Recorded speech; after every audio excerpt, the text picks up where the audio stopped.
Bonjour à tous, bonjour, j'espère que vous allez bien, j'espère que vous avez passé une agréable semaine.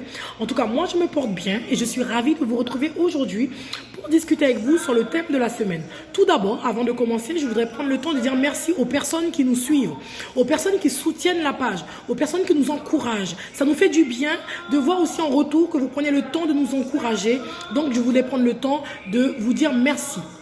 Vous vous êtes rendu compte qu'aujourd'hui, on est aussi joignable sur Instagram, on est joignable sur YouTube. Donc toi qui nous suis sur Facebook, n'hésite pas à nous suivre sur YouTube, notamment sur Instagram. Et on remercie toutes les personnes qui commencent à nous suivre sur YouTube parce que c'est récent. C'est récent notre page de YouTube. On remercie toutes ces personnes et puis notamment aussi Instagram. Soyez bénis et chaque jour, on essaie de travailler au mieux pour pouvoir répondre à certains défis, à certains questionnements que nous avons tous dans notre vie de tous les jours. Donc, cette semaine, j'ai voulu prendre le temps de réfléchir moi aussi sur la place que la vie professionnelle a dans ma vie de tous les jours. Est-ce qu'aujourd'hui, je laisse la vie professionnelle empiéter sur ma vie familiale? Ou encore dans l'autre sens aussi, est-ce que je laisse la vie familiale empiéter sur ma vie professionnelle? En fait, ce que je voulais dire cette semaine, je ne dis pas que quand on est jeune, qu'il n'est pas important de se former, d'avoir des diplômes et de rentrer dans la vie de famille avec ce qu'il faut, avec un bagage conséquent pour pouvoir nourrir, s'occuper de sa famille. C'est pas ce que je dis. Et d'ailleurs, même quand on est en couple aussi, on peut très bien décider de reprendre ses études pour se former parce que tout simplement, il y a des moments où on peut être dans une vie de famille et que le métier qu'on fait ne nous satisfait pas, ne nous correspond pas ou bien on a envie de faire autre chose. On peut très bien prendre le temps de le faire. Moi aussi, je me suis formée quand j'étais en couple, quand j'avais mes enfants. Mais avant de faire cela, j'ai d'abord organisé ma vie de famille. Parce que vous ne pouvez pas vous épanouir au travail quand vos enfants sont délaissés. Vous ne pouvez pas penser à vous épanouir au travail quand votre mari est délaissé, quand votre couple est négligé. Il faut absolument que vous puissiez arriver à vous organiser pour trouver du temps pour votre mari, pour trouver du temps pour vos enfants. Vous comprenez? Parce qu'une maman qui travaille, qui est épanouie au travail et que derrière les enfants se plaignent de ne jamais voir maman, de ne jamais voir papa, c'est compliqué. Une femme qui court derrière la réussite, derrière la renommée, à être la meilleure, à avoir un poste à responsabilité et qui se donne à 100%. Quand tu rentres le soir à la maison, tu n'as même pas le temps de passer du temps à table avec tes enfants, de passer du temps avec ton mari parce que tu ramènes des dossiers, tu ramènes du travail, il faut que tu passes un appel, il faut que tu appelles le patron. Non, c'est pas possible. Il faut vraiment que tu arrives à équilibrer cela. Il y a un temps pour travailler. Moi, je trouve que c'est bien qu'une femme puisse travailler parce que une vie sociale, c'est important, mais que tu puisses arriver à équilibrer ça de la même manière que l'homme aussi, parce que l'homme aussi a sa responsabilité dans la famille. Un mari qui travaille 24 sur 24, qui n'a jamais le temps de passer du temps avec les enfants, de passer du temps avec la femme, à un moment, ça devient problématique. Donc, c'est important que tu puisses équilibrer cela et arriver à gérer, à accorder un temps à ta famille, avoir du temps pour la famille, avoir du temps pour ton mari, avoir du temps aussi pour travailler. J'ai voulu vous parler de ça cette semaine parce que j'ai des amis que je sais qu'au départ, je leur avais prévenu, quand ils m'ont parlé du projet professionnel, je leur ai dit de faire attention d'abord à organiser leur vie de famille. Parce que moi, quand j'ai repris mes études, j'ai veillé à ce que mes enfants, par rapport à... D'ailleurs, j'avais demandé à Dieu que mon choix de reprendre mes études ne puisse pas empiéter la vie de famille, ne puisse pas empiéter sur ma vie de couple, parce que c'est mon choix. Donc mes enfants ne l'ont pas à subir et mon mari non plus. Donc je devais m'organiser à ce que ma volonté de reprendre mes études puisse pas être problématique, puisse pas créer de frustration dans mon couple ou encore auprès de mes enfants. Donc cet ami, je me souviens que je lui avais dit de faire attention par rapport à ses ambitions, à son désir de devenir chef, de devenir responsable dans sa structure. Donc elle a mis toute son énergie, elle s'est reformée, elle a passé des concours, elle a réussi les concours. Aujourd'hui, elle avait un poste qui était pas mal, que je trouvais qui était correct. Ce poste ne lui convenait pas. Elle a demandé autre chose. Là, elle a encore un autre poste où elle a plus de responsabilités. Mais vous savez ce qui s'est passé? C'est qu'aujourd'hui qu'elle a ce poste-là, où elle s'épanouit, aller au travail, où elle prend du plaisir à faire ce qu'elle fait au quotidien, eh bien son couple, ça bat de l'aile. Ça va plus.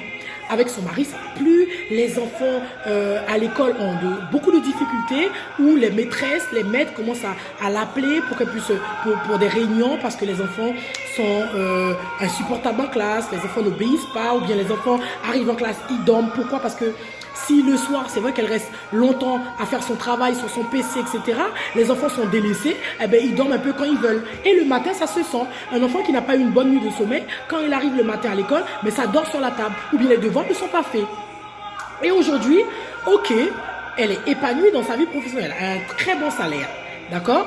Mais son couple, ça ne tient plus. Aujourd'hui, à tout moment, ça peut partir parce que elle arrive à un stade où elle ne sait plus si elle aime son mari, ou son mari aussi dit la même chose. Il ne sait plus s'il aime sa femme parce que sa femme a tellement été absente. Et c'est aussi problématique aussi, c'était un garçon qui avait fait cela.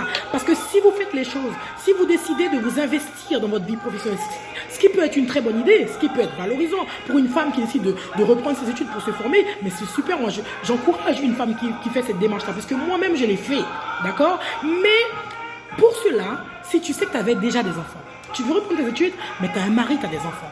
Donc tu dois faire en sorte que tes études ne puissent pas empiéter sur la vie de ton mari, sur le fonctionnement de ton couple. Que tes études ne puissent pas empiéter sur la vie, l'équilibre de tes enfants.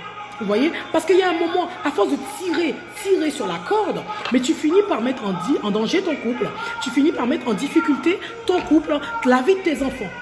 D'accord? Donc aujourd'hui, c'est vrai que cet ami, moi, ils ont un très beau couple, de très beaux enfants, mais ils sont vraiment en difficulté et je ne sais pas ce que ça pourrait donner. Vous voyez? Donc là, à ce moment-là, c'est vraiment Dieu qui doit intervenir dans la relation et il faut donner toute la place à Dieu afin qu'il puisse reprendre le contrôle. Parce que quand vous avez déjà des enfants, vous avez déjà une vie de famille équilibrée, vous aimez la personne avec qui vous êtes, tu aimes ton mari t'aime et ta femme t'aime. Et je pense que c'est dommage que par rapport à ton choix professionnel, à tes ambitions de gagner plus,